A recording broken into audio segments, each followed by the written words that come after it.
kelompok 3, pada hari ini kami akan mempresentasikan makalah kami dengan judul Strategi Pengembangan Pemasaran Terhadap Mie Gacoan dengan Memanfaatkan Media Sosial. Sebelumnya izin memperkenalkan diri. Saya Nurahmat sebagai moderator, di sini ada Belia sebagai pemateri, Rizky sebagai pemateri, Putri Amelia sebagai pemateri, dan Devika Sari sebagai pemateri.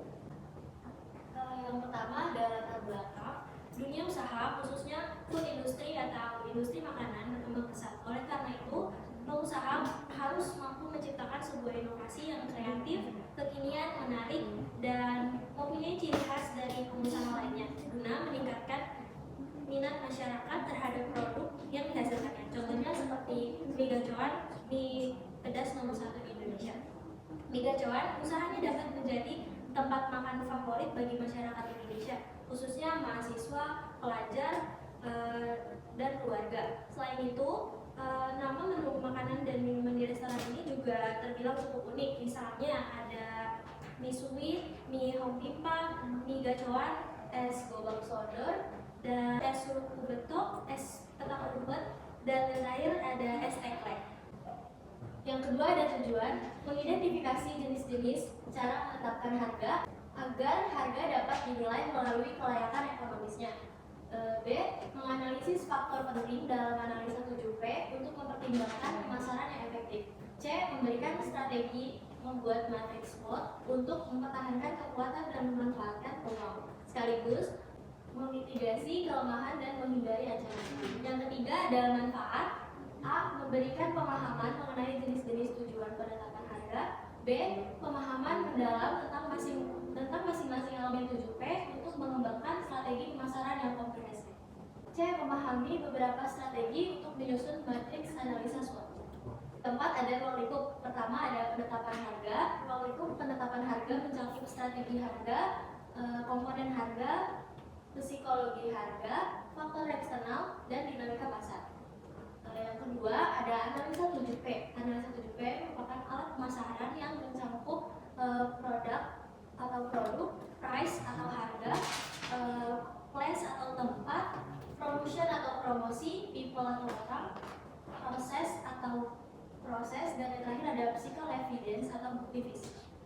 Yang ketiga ada analisa SWOT. Analisa SWOT adalah alat analisis yang memfokuskan pada yang pertama strength atau kekuatan, kedua weakness atau kelemahan, ketiga opportunities atau peluang, yang keempat threats atau ancaman.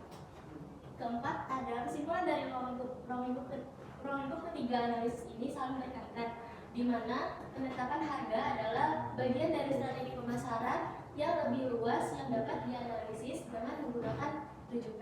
Sementara analisis SWOT memberikan wawasan tentang posisi bisnis di pasar dan bagaimana faktor-faktor internal dan eksternal mempengaruhi strategi tersebut.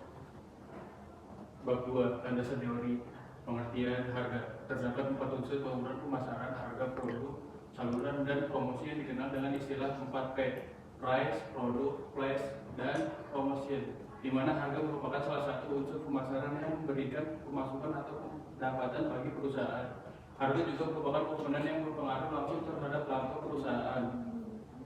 Harga bagi suatu usaha atau badan usaha menghasilkan pendapatan income. Adapun unsur-unsur bauran pemasaran lainnya yaitu produk, terdapat atau saluran price dan promosi menimbulkan biaya atau beban yang harus ditanggung oleh suatu usaha atau badan usaha. Harga merupakan salah satu penentu keberhasilan suatu perusahaan karena harga menentukan sebesar-besar keuntungan yang akan diperoleh perusahaan dari penjualan produknya, baik berupa barang maupun jasa. Selanjutnya penetapan harga. Harga memegang peranan penting dalam terjadinya kesepakatan jual beli dari produsen ke tangan konsumen, yaitu ada beberapa faktor berdasar ada 4 jenis, yaitu 1. Berorientasi pada laba, yaitu asumsi teori ekonomi klasik menyatakan bahwa setiap perusahaan selalu memilih harga yang dapat menghasilkan laba paling tinggi. Tujuan ini dikenal dengan istilah maksimasi laba. 2. Berorientasi pada volume atau volume pricing objektif. Harga ditetapkan sedemikian rupa agar dapat mencapai target volume penjualan atau pasang pasar. 3. Berorientasi pada citra atau image. perusahaan dapat menetapkan harga tinggi untuk membentuk atau pertahanan citra pretesius. Keempat, stabilisasi harga.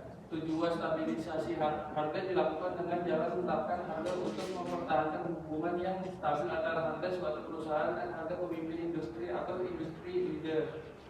Selanjutnya itu ada marketing juga. Pada paragraf pertama itu menjelaskan dari definisi pemasaran perusahaan menurut Kotler Armstrong, yaitu bauran pemasaran sebagai serangkaian variabel pemasaran yang dapat dikendalikan yang digunakan perusahaan untuk menghasilkan respons yang diinginkan di pasar sasaran. Pada paragraf kedua menjelaskan lanjutan dari definisi yang ada di paragraf pertama, yaitu di mana usaha biasa itu ada tiga unsur marketing mix, yaitu ada produk atau produk, price, harga, promotion, promosi, place, saluran, distribusi, people, partisipan, proses atau proses, dan cycle evidence atau hubungan. Di bab 3 ada analisa dan pembahasan. Yang pertama itu ada proses usaha. Migacuan sendiri itu didirikan di Kota Malang pada tahun 2016 di bawah naungan PT Pestapora Abadi. Dan pada akhir tahun 2022, Migacuan memperkerjakan lebih dari 10.000 orang di puluhan cabang di seluruh Indonesia, khususnya di Jawa, Sumatera, dan Bali. Paragraf kedua itu menjelaskan mengenai menu-menu yang ada di Migacuan, seperti biskuit, Migacuan, dan Hokipa, dan pancake hingga es buah sugar. Selanjutnya yaitu analisis 7P merupakan rangka untuk mengembangkan strategi pemasaran yang komprehensif. Ada 7 faktor penting yang perlu dipertimbangkan dalam membuat analisa 7P, yaitu sebagai berikut. Yang pertama ada produk, yaitu segala bentuk baik barang atau jasa yang dihasilkan atau yang diperoleh dalam perusahaan, contohnya yaitu dalam Migacuan produknya. Yang kedua yaitu promosi. Aktivitas ini dilakukan untuk memperkenalkan pada produk yang ditawarkan oleh perusahaan tersebut. Yang ketiga yaitu price atau harga. Harga memegang peran penting dalam proses pengambilan keputusan konsumen. Dalam perusahaan, harga tidak sama dalam harga satu dengan yang lainnya. Hal ini disesuaikan dengan latar belakang individu, keadaan hidup, dan kondisi kehidupan, atau sesuai dengan menu yang disajikan. Yang keempat ada place atau tempat. Tempat atau distribusi adalah usaha agar produk tersedia bagi konsumen kapanpun dan dimanapun mereka membutuhkan.